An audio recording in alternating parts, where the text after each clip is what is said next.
Kaixo, ongi etorria.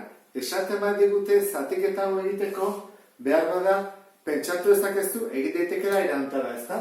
Jartzen dugu isa berriru, bigarren mailakoa ez dago, beraz 0, lehenengo mailakoa ez dago, 0, eta gai askea duena isa berriru da. Eta egin beharko nuke horrela, ezta? Isa gehikin zatitu. Hau da egiteko bat. Baina ez dakit konturatu zeran zatitzailea, hemen zatiketan, jartzen badu horrela, zati, isa gehi, isa lehenengo mailakoa dela eta ez duela koefizienterik. Orduan nola den isa gehi zenbaki bat, edo aldagai bat kasu honetan, zer egin dezakegu Ruffiniren erregla aplikatu. Orduan erresago izango zaigu egitea zatiketa hau. Jarriko dugu orduan, hirugarren mailako koefizientea, 1. Bigarren mailakoa, 0.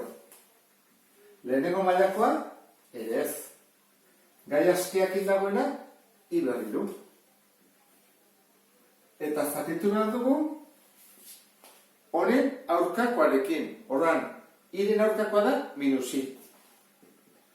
Hasi gaitezke egiten, jesten dugu 1.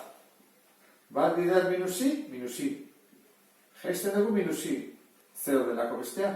Minusi bider minusi, plus i berri. 0 gehi i berri, i berri.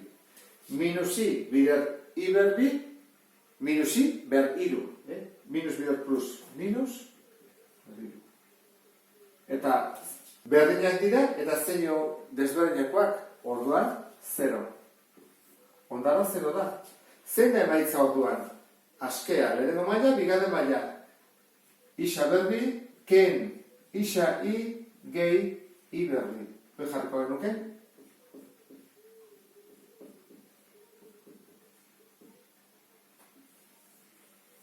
Zatiketa egiten badezu, atabazezu ondara 0, eta hemen, zatiduran polinomio hau.